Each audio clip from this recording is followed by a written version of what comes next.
Hey guys, it's Steph from the Hot Move Podcast. So, by all indications, Luka Doncic is gonna sign his extension with the LA Lakers, right? Look, not the best exit for Luka's first stint. People can say, "Oh, he was, I guess he was injured, or his back hurt, he was sick." In that game 3, okay. But I mean, he put up numbers. We understand that, but again, it's going to come down to the man's conditioning, right? I mean, Redick, I'm sure y'all seen the clip of him saying that, guys, we need to be in championship shape. Huh? Who could he be talking about here, right? I mean, it's only natural to assume that he's talking about Luka Doncic, man. And look, man, LeBron James said it's not his job to convince Luka to stay in LA. He's right. He says he's 40, like he's 26. I'm 40, so he can't be basing his career off me. That's just real, 1,000%.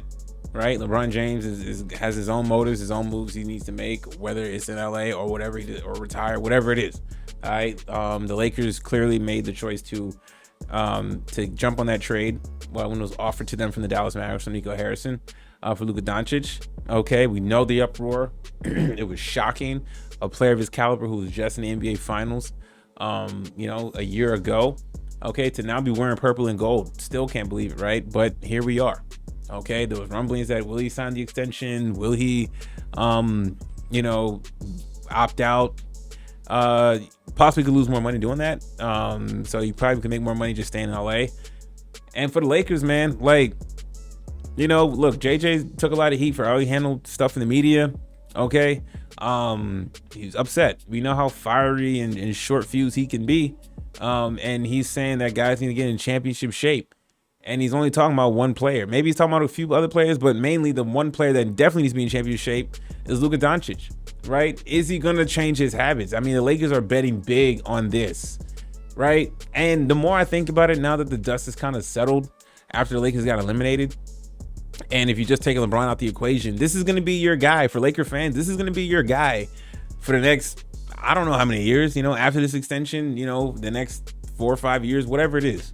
And then plan on re-signing for max, because he's going to put up numbers and perform, but is he going to be able to stay healthy and not be hobbling around looking out of shape and be willing to play defense, right? Like, if this is going to be your best guy on the team, I get the Lakers have more needs to address, obviously having a much more serviceable big, you know what I'm saying? Like, you got that, right? But then when LeBron leaves, like, who's going to be the star player that they can pair along with him?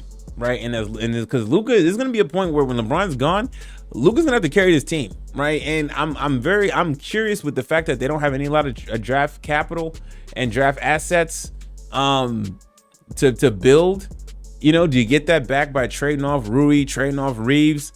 What are you going to get back to build around LeBron James short term and Luka long term? I don't see the future for the Lakers looking that good. The best the Lakers can do is really run it back with the current team, honestly, right? But you saw where it got them, at this point, man. Lakers future, the Lakers got their star player for the next decade. They keep saying, sure, but Luka seemed like he is stuck in his ways. Has that competitive switch to be like, what? I may need to take a hit offensively to be a better performer on defense because my team is going to need me on both sides of the ball, right? It's not that Luka needs to be some all-world defender or whatever, but he needs to show a lot more effort, guys. I mean, they kept putting up the stats, 16 drives on him last game, 9 blow-bys. They keep throwing that up there, and it's like, that's bad. That is really bad. For a guy who, you can't just build a team with all defensive players and then Luka's only got an offense that's going to, and then the offense is just going to come from Luka. Luka has to show some effort.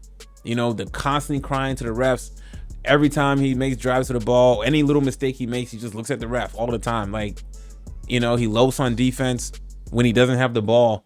He just stands around, right? It's not losing, not being. It's more than just being in shape for defense, but it's also being in shape for offense so that you know how to move and make cuts when the ball is not in your hand.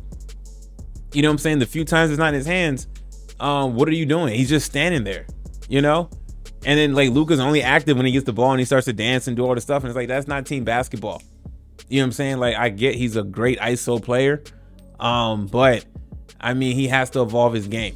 Yes, he can. I feel like if he does lose weight and shows a commitment, because like you look at Anthony Edwards, I'm not comparing the two, but people are having that conversation. Is Anthony Edwards now better than Luka Doncic when you collectively look at the totality of what a player can do on both sides of the ball and what they can do when they don't have the ball, right?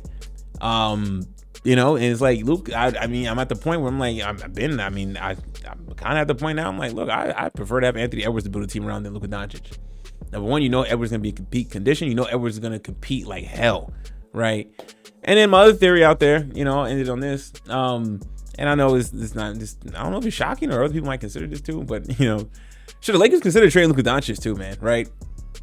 Right. I mean, this, like, yo, like, you know what you're going to get. Is JJ going to have a hard time dealing with Luka Doncic and getting this guy in shape? I know he's praised Luka and everything. Luka can do a lot of great things on the court. We understand that, but it's not going to be, there needs to be more. Needs to be more drive on the defensive side of that ball. It needs to be more active on the offensive side when it doesn't have the ball. Is this going to be a pain in the ass for JJ Redick? Is this going to be a pain in the ass? Are we going to look back on a positive side that this is a great trade for the Lakers? And is he going to win a championship? Is Luka ever going to win a championship in purple gold playing the way he's been playing? Right? I mean, if you can't make it far with LeBron James, even though LeBron James is older, but he's giving you great numbers. You know what I'm saying? What is it going to look like for the Lakers' future? How bad can this get? You know, I know it's bad now because they just lost and everything, but I mean, you got to project things out, and it looks like the trajectory is what the Dallas Mavericks have been betting on. And it's like, yo, should the Lakers be smart enough to get out ahead of this? Would be smart for them to entertain what they could get for Luka Doncic at this point, to recoup a lot of draft picks back that they've lost throughout the time and do a complete rebuild. Knowing LeBron's agent is going to be gone, knowing that Luka you're banking on Luka being able to change his stripes, right? I'd be shocked if he does. I'm not trying to count him out, but for the Lakers, you can't. I mean, he's been stuck in his ways, right? You know, should be something to consider. I know people, Laker fans, are going to like that, but you know, you might have to have some momentarily painful seasons to have a full rebuild, right?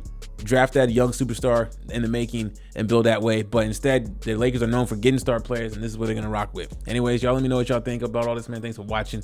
Please like, subscribe. I'm out.